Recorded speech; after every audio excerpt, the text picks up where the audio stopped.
Hi there, everybody. My name is Kate. Welcome to my channel. This is video number 3 of Mercury Retrograde A or F, right? Or something like that. It's Gemini season, it's Mercury Retrograde, and a lot of freaky stuff is happening.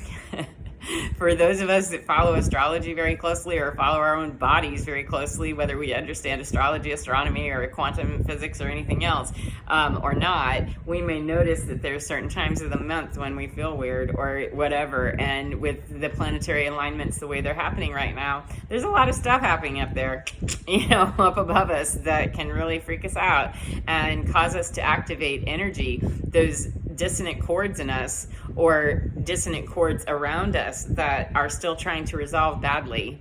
And during Mercury retrograde, particularly, if you've made it this far, you're probably into astrology or you're into that movement of understanding ascension or, new thought, whatever, new age, the idea of energy and how we transmute it. Energy is neither created nor destroyed. That science tells us that, not ascension and not religion. That's science. However, there is a strong tendency on the planet now of light workers and indigos, crystals, rainbow children, etc. And I'm not, identifying myself as any one particular crowd of anybody, anything. I just know for me personally, I channel my energy with me and only me now, because I was channeling a whole bunch of people's energy for them and with them and was trying to channel them too. It's called Geppettoing, and what I wasn't tinkering with, they were tinkering with me, and it wasn't holy. It was wholly ugly, and I didn't like it. They didn't like it. It's codependency, and it's not just, something that was to my situation, some absurd thing to my particular situation. That's pretty much everywhere you go on the planet. Is we're a very codependent, emotionally immature society, pretty much pick anywhere. And I don't know too many people, honestly, and it's not meant to be a slam or a harsh, condemnation of us as human beings. It shows our evolution has caused us to not be very emotionally mature, that our artificial intelligence has gotten us way smarter, that, we have robots with breasts that don't really do much of anything except drive a car, and, you're going to take a person out of their job and give it to artificial intelligence that's smarter than we are. Perhaps, I don't know. I mean, I'm not looking to start a debate. I'm looking to lighten the load a little bit and understand that we're not emotionally growing because we're not willing, all of us, to do what we need to do spiritually and energetically. And emotion, spirit, and energy are all the same thing. That's just the way it is. Now, I don't know if there are any scientists out there that would tell me that they agree with that. I don't really know. Emotional intelligence is one thing.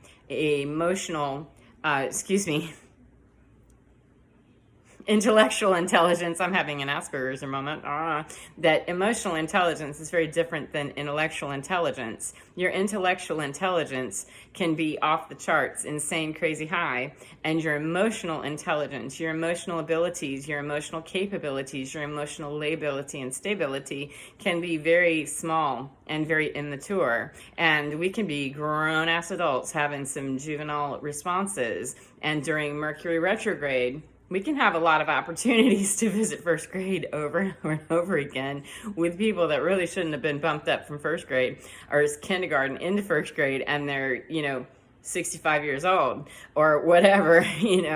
Our younger generation is really a lot more emotionally mature in many, many ways. And we dog on our millennials and whatever you call the generation after them. We dog on them and stuff. However, if you really look at human beings across the board, we're not very emotionally mature. And you have that younger crowd that's really showing us how to do that stuff in a very proud way, whether they're identifying as transgender, whether they're identifying as, Greta Thunberg, whether they're identifying as Black Lives Matter, whether they're identifying as Blue Lives Matter, however they're identifying, are people that are emotionally mature. And in my opinion, it's a lot of the younger people are doing a better job at it than a lot of us older people. And by older, I mean my age and more. We're not hopeless. I'm 53.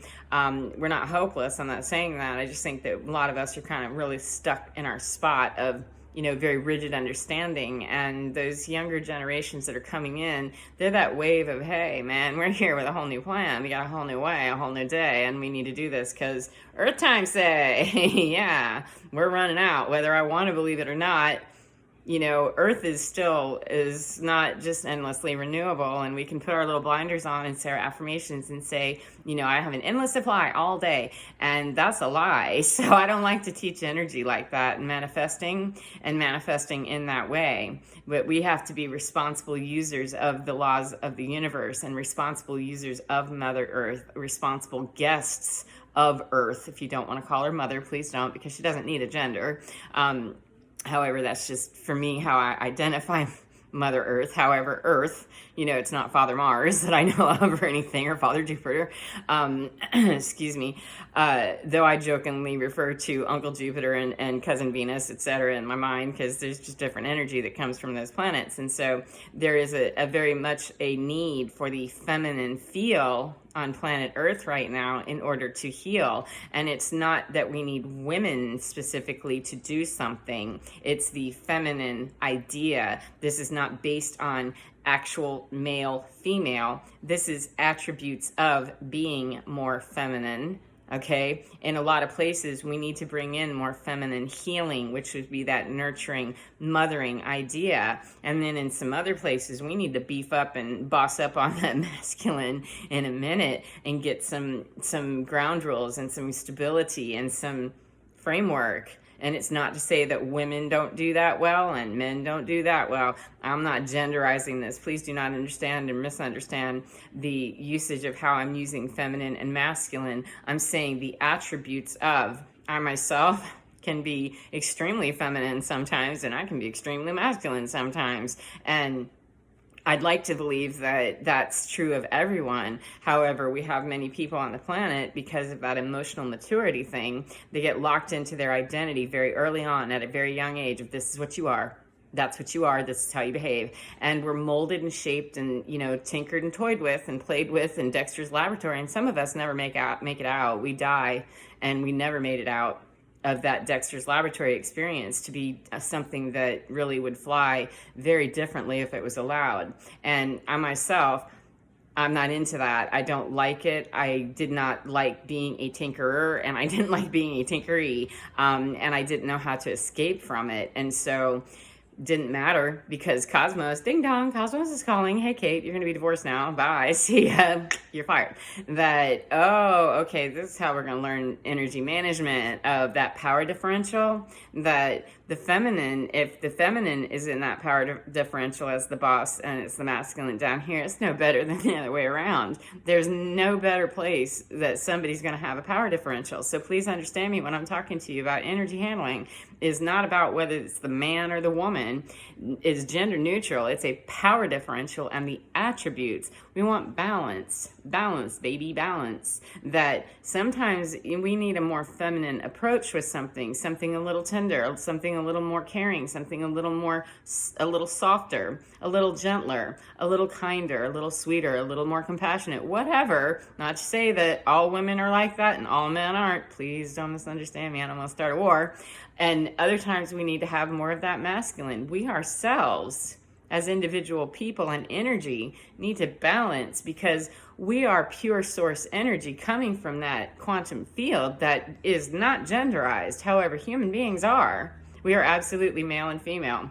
Whatever your organs are, we are designated within us all of those attributes. And many of us identify exclusively as a woman or exclusively as a man. And that's why we have so many different subdivisions of that, is because we're trying to find that balance of, how do I get all of the traits of me and my androgyny, quite frankly, that I think that's a beautiful thing. I personally don't mind being a woman. I like it. I'm digging it. I don't wish I was a man. I don't wish I wasn't a woman. I'm good with being what I am in my hood. However, I understand the idea of balance, that I want to be absolutely feminine and delightfully feminine whenever that's the time, and delightfully masculine when that's the time. And most of the time I reside in my feminine, I think. Who knows? I mean, I just kind of reside in the divinity of me, which is my frequency. And it happens to be that my feminine marries up a whole lot with Me, because I'm a chick. However, I wrote a lot of years in very masculine energy. I'm an Aries North Node, have some baggage perhaps for a minute, and can ram it hard, and did, and was overpowering and dominating. And when I wasn't being tinkered with, I was tinkering. And when I wasn't, always triggered and on the fly with being terrified, I was probably terrifying other people with what I was doing, with screaming and carrying on and acting the fool. And it's really go to school, lady, figure it out. And I did. And I'm not saying that I'm better. I'm not. Please don't misunderstand me. I absolutely am not saying I'm better. I'm saying that we've got to figure it out and do it in a hurry as far as I'm concerned, because the people who have the theory that, yeah, it's all good, it's all in good time. There's Earth time. There's Earth time. And I'd like to say that, yeah, there's science telling us that, yeah, I want my great-great-great-grandchildren. I'd like to know that I have some great-great-grandchildren that could hatch out and still survive here. So I have a real investment, because energy is neither created nor destroyed. However, Earth can be destroyed in a second, and she's being destroyed because we're battling and polarizing and having these power struggles in paradigms that don't have to exist any longer. Now, we're not going to tear all that monster stuff down in one Mercury retrograde. We're certainly not going to tear it down and resurrect it and make it good, a grade A, if we flunk Mercury retrograde to begin with. And what do I mean by that is the energy that might be coming at you, anything that's coming up and activating in you for review, whether it's past lifetime or not. I myself, I don't want to be bothered with that, not in this particular instance right here, right now. I don't want to think about it, because I got this lifetime right now. And if I'm listening closely to my divinity, it's going to let me know I need more femininity on that one. I need more masculinity on that one. Or even better, hey, I need to do this. I need to do this. I need to do this. And be much more in alignment with the refinement of my divinement. And during Mercury retrograde, when I have review of past behaviors of mine that ain't been divine, or I've got somebody throwing their, garbage my way about what they don't like the way I say, etc., or the way that I was, or way that I've been, etc., and they're not emotionally ready to handle the pain of loss, grief, shame, blame. Leave the shame and blame part out, please. Just stop that immediately, because it's not going to help anything. However, it's convenient, and it's an old paradigm, and it's an old habit, and we can lose it anytime.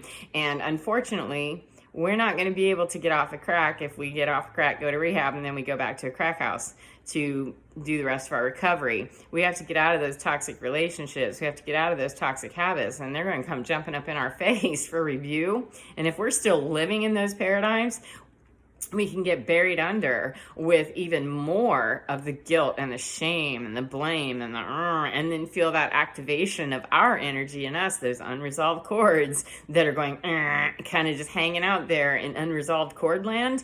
That's a dissonant concert that I don't want to listen to that, and not many people do. Please bring in the chalkboard and run your nails up and down it a whole bunch of times. I love it, please. It's so holy and divine. There's not many people that like that, and yet we're being called during this time that we might have to listen to a little bit of it. However, we don't have to be tortured. We don't have to be tormented, and we don't have to listen to the dissonance. We have to know how to resolve it. And the best way that I know how to resolve my own dissonance within me is to know that, first of all, I'm not responsible for resolving anybody else's dissonance for them, that I'm only responsible for resolving the dissonance in me, and that's really what it's all about. I have to be able to forgive me for my terrible decisions, and I've had a boatload of them, and have a great deal of regret that I have to let go of that, because regret isn't going to do anything except sit in my gut, in my heart, in my head, on my body, everywhere like lead, and make me dead. And so what it really is there's shame on it still. If there's shame on it, there's blame on it, then I need to put a name on it, and where's it coming from and why, and get to the source of that. That's not generally work that a lot of people want to do, because we don't want to talk about shame. We want to blame you instead for what you did. And it's not an easy topic. It's not something that a lot of people really willingly embrace. However, it's why I'm here. It's what I do. you know, I'm autistic and it makes it easier to say the truth. 1444. I don't think because I'm autistic, I don't think it because I'm autistic, it makes it easier for me to speak the truth. I think because I'm autistic, it makes it easier for me to know when, oh, I got to go into that non-emotional mode. And it wasn't until I could get a hold of that and know that I can't live in that mode all the time. That's robotic. And that's not cool. However, I also can't live in emotion land of just being completely all over bipolary and wigging out weird either. So it's about balance in me, feminine, masculine, up, down, right, left, top, bottom, you know, backwards, frontwards. You can't have a front without a back. You can't have an up without a down, etc. You can't have a North Pole without a South Pole. And Dr. Wayne Dyer already said it. If you can bring me the North Pole in a bowl, then I will let you off the hook for the rest of the class. I'll give you an A+. And I'll leave it right there because these are getting a little extended here at 15 something. So loose energy and Mercury retrograde, get yourself an A+ by letting yourself off the hook and know that this is a creepy time, that a lot of people might be trying to slime around in your sublime. And please don't let them. Please get a hold of your own energy. Protect yourself in whatever way that you know how, that brings in your divinity. If it's a prayer, if it's a mantra, it's a statement of, I am protected. I am a child of the universe, whatever you believe, if you truly believe it. If it's jammed down your throat and you don't believe it, I wouldn't say that that's probably going to be the most empowering thing. Think the most empowering thing you can think of, and then say it out loud so that your own ears hear that. And let's go on to the next video and see what that's about. Thank you for your time. Do find yourself, get inside in your own skin, get within, enjoy it, friend, and be divine in your own space, your own face, your own race, and your own place, because you're divine, baby. It's absolutely fine. See you in the next one, friend. Bye-bye.